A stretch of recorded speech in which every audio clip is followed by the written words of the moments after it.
we're excited to tell you more about how the world's fastest growing companies expand globally. Now, the key to building a global business actually is pretty simple. It all starts with the sausage, la salchicha. Now, in some countries like Germany, in order for it to be thought of as a German sausage, it has to smell, taste, and look like a German sausage. In other words, to be successful in other countries, you have to change your business so that it fits within that local culture. Now, to tell you a little bit of a story, a company called Walmart, that most of you have heard of probably, had to learn about making the wrong German sausage the hard way. So Walmart, very successful in the United States, wanted to expand into Germany. So they bought a couple German companies and decided to take the model that worked in the United States and put it in Germany. But it didn't work very well. One of the big things about Walmart is low prices.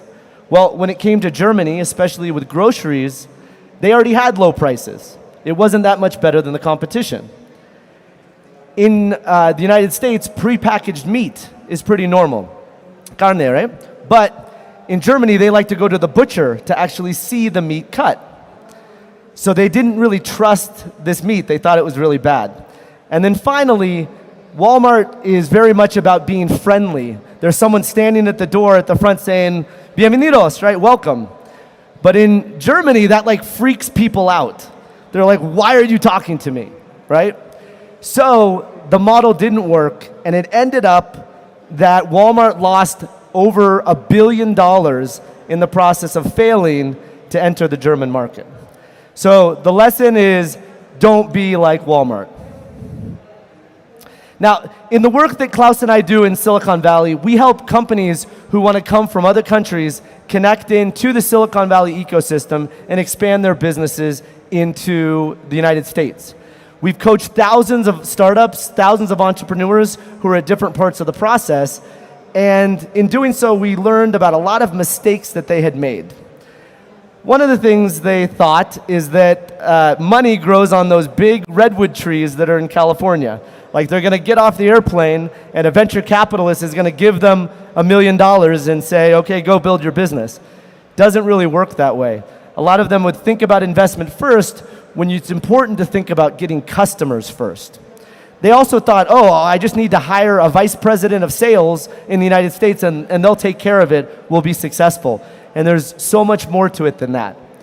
They also thought that their products would work the same way and their business would work the same way as in their home country in the United States. And that also wasn't the case. So they would think all these things, and so we say, think again. Now, we like to travel a lot. We do a lot of business with companies all over the world. But when the pandemic hit, like everybody else, we couldn't go anywhere. And like a lot of other business people, students, otherwise, it gave you a chance to kind of rethink things a little bit and possibly change. And so we decided to look at those problems we saw companies making more and see if there was a way we could help them better. And in starting our research, we realized there was no book on how to be successful in building a global business. Books like The Lean Startup or Good to Great or 0 to 1 or Blitzscaling didn't talk about the international context and help companies expand. So we went out on this journey to go figure out if there was something there. And at the time, Klaus said, let's talk to 30 people, 30 personas. And I was like, man, I don't think 30 people will talk to us. Maybe 10 will talk to us. But basically, fast forward, in our research, we talked to over 400 executives from more than 50 countries to figure out how the world's most successful companies built global businesses. And we talked to a wide variety of people, from the former VP of entrepreneurship for Apple. He had a $100 billion profit and loss responsibility, to the very first non-North America hire for Uber, who was the first person to launch the business in 5 different markets. Companies from Latin America, companies from Rwanda, companies from Bangladesh, a lot of these logos you may recognize companies, to really find out what they did to be successful. And here's what we found. Well, we found basically that everybody reinvented the wheel. They just said, I don't know what to do exactly, I got to go figure it out, and they made a lot of mistakes along the way. It was really interesting to us that some people who worked at McKinsey or Boston Consulting Group or Bain then went into these operational roles at companies, and they said, I didn't know what to do. I didn't even have good frameworks from the world's best consulting companies. So we said, maybe there's something there. And then when you put that into the context of the pandemic, we think that right now represents a big shift in business. For those of us old enough to remember the dot-com boom, that was a big shift in business. Companies who were started before versus after thought, acted, and operated very differently. At that time, a lot of old companies said, I don't need a website, right? Nowadays, everybody has a website, right? And so with the pandemic, that change is not the internet, but it's distributed work. It's finding the most talented people all over the world. And in our research, we found that these top companies, they want to find the best talent wherever they happen to be, whether they're in the countries that the company is located in or otherwise. And also, there's a ton of opportunities all over the world, not just in large markets, but in economies across the globe. We also uncovered 10 different reasons why international expansions typically fail. Everything from companies attempting to be born global, so they attempt to be in a bunch of countries all at once, which isn't a great way to succeed. You need to find a foundation in an initial country to be successful. They attempted to expand without getting buy-in and agreement from everybody. They built the wrong type of people. They built teams with the wrong types of people. They created this us versus them mentality. We're headquarters, they're in the local market, we're different, we're conflicting against each other. They didn't revisit the customer development process. For those who are familiar with the agile or lean methodology of iterative innovation, they didn't go back and think through some of those early important iterations they needed to make. They didn't manage complexity well. When you go into new countries, you have to change your business, and a lot of things change, and it becomes very difficult to manage that. They didn't adopt very good communication. They didn't invest the right amount of time and effort and resources and money into the expansions. They didn't create processes to create momentum and scale around their expansions. And they didn't think about universalizing their core values and company culture. They thought about it just with a culture that would make sense from the country they came from. So I went through all that real fast, and because we're going to be talking about how to solve for some of those mistakes. So, whether you're starting a company yourself, whether you go work for a company, or whether you're a student who's interested in an international career, there's some good things you can learn from this process as you get into your professional career. So, how do the world's top companies scale globally? They have the right mindset, both at a company level and individual level. They build the right team. They build the right balance using a global agile process we'll talk about and balancing culture. And then they build the right structures and processes and manage things properly for global scale. So, has anybody read the book, The Lean Startup by Eric Ries?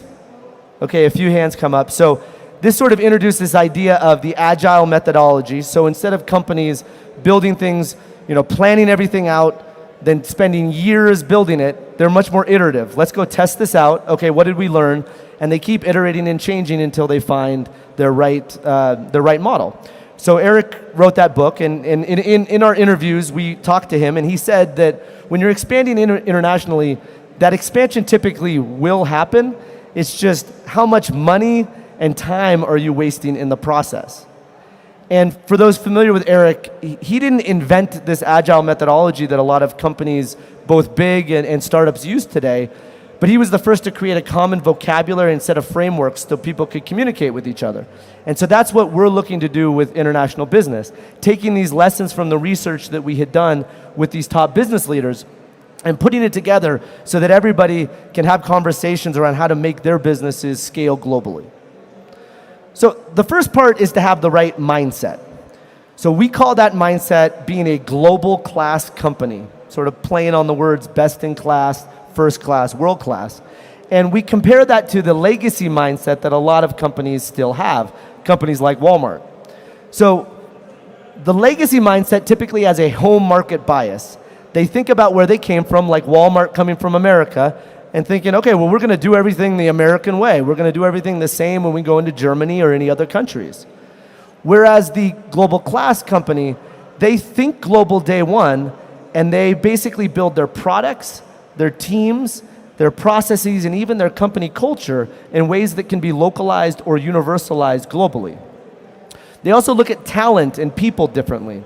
A lot of legacy companies think about finding the right people either in their headquarters, the city where their headquarters is located, or in regional offices as they're building out. Well, global class companies realize that the most talented people aren't always in those cities that they happen to have an office in.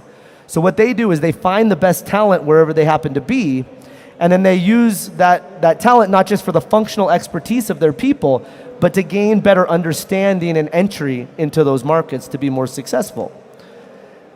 The role of headquarters has also changed through the pandemic as well. It used to be that the whole leadership structure of a company sat in one office, down the hall from each other.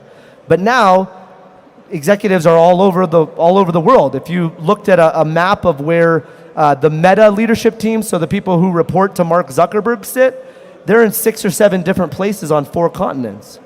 And so with this change comes an opportunity for companies. And what we found is these global class companies, they don't have a legacy mindset, which is more command and control, like we're headquarters, we're going to tell you what to do, but more finding a way to be an enabler and supporter of the changes that need to happen to be successful in each individual market that they're in.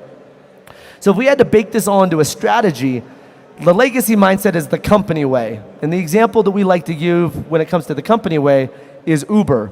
So Uber had been very successful, but in a lot of markets they were not successful. And part of the reason is because they said, we're going to take our model and shove it down the throat of every single city in this world, and we're not going to ask for permission, we're going to ask for forgiveness later. And that's really not the best way to build yourself within an ecosystem in a new country. So the global class companies, they understand that there's a local way to do things and take a different approach to disruption. So where do we start with building this mindset at a company level? Well, there are 4 commitments that we found that these successful companies tend to have in common. The first is resource alignment. So they give enough resources, people and money, to their expansion. It's something they really commit to. It's not just something on the side that they have one person work on.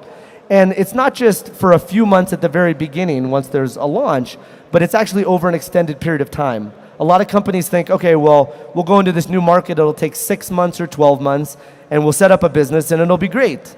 But often it takes 2 years, 3 years, even more in order to be successful in a market.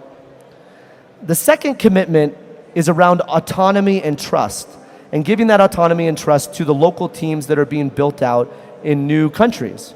And so this trust is incredibly important to allow for the work that needs to be done in market far away from headquarters.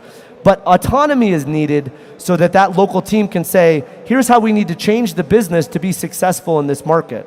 So the way to look at it is it's not the same through the whole process. There's actually a different amount of autonomy you want to give depending on what stage of growth the company is at in that country. So very early on when they're first entering the market, you want to give a lot of autonomy because that local team needs to figure out, okay, what do we need to change to actually get traction and customers in this market? How does the business need to be different? Then as you progress to more growth and you progress to having more countries, you need to lower that autonomy to create some scale so that you're able to expand into many countries across the world and manage a very diverse footprint. But then as you get into market maturity later on, after you've been in the market for a while, that autonomy needs to go up a little bit more so you can capture more market share. Because often what happens early in the process is you're only getting that surface level of customers. But in order to truly get deep penetration and be thought of almost as a local company, you need to take a lot more time and do even more localization. The third commitment is around communication and clarity. It's so important that both teams in local markets as well as headquarters are able to communicate the appropriate things with each other. We like to label that as having feedback loops, where headquarters is able to translate things like company culture and goals and vision, where the local teams are then able to translate back the localizations and things they learn in that market for how the business needs to change to be successful. And then the fourth commitment is what we call the global agile methodology. So the regular agile methodology doesn't really work as well, and we'll explain how we created a new version of that. So that mindset doesn't just cross at the company level, it also comes down to the individual level. So what we found is that there were these certain catalysts, these important people that meant they were the big differentiators in success for these companies. So we call them entrepreneurs, as an international, right, as an international. And what we found basically is that while the entrepreneurial community tends to be very well connected, and there are great events like this expansion community and people who wanted to build global careers often weren't very connected because it was often a very solitary experience. People would, be the one person who had to move away from their home country and go live somewhere else, or they were the one person hired in that market while everyone else was in another country. It was often very lonely. And so, but they were very important, and so part of what we want to do is connect people who want these global careers to help these companies. But to describe more about what an entrepreneur is, if you look at this pyramid, it explains it a little bit. So at the bottom, you have the agile mindset. It's been around for a long time, being entrepreneurial or having a growth mindset. Then over the last 15 years or so, companies and organizations of all sizes have wanted these entrepreneurial thinkers or intrapreneurs, people who can work within the complexity and bureaucracy of a big organization, but still be innovative. But what hasn't been talked about as much, that we think is the mindset of the next decade, is a cultural mindset. So global mindedness, cultural curiosity, cultural sensitivity, the ability to have empathy to understand a new market and localize a business for that market. And this isn't something we just made up. We talked to executives at companies like Shopify, Amazon, and others, and they told us specifically, when they are building their executive talent pipeline, you need to have international experience because they see themselves as a global company.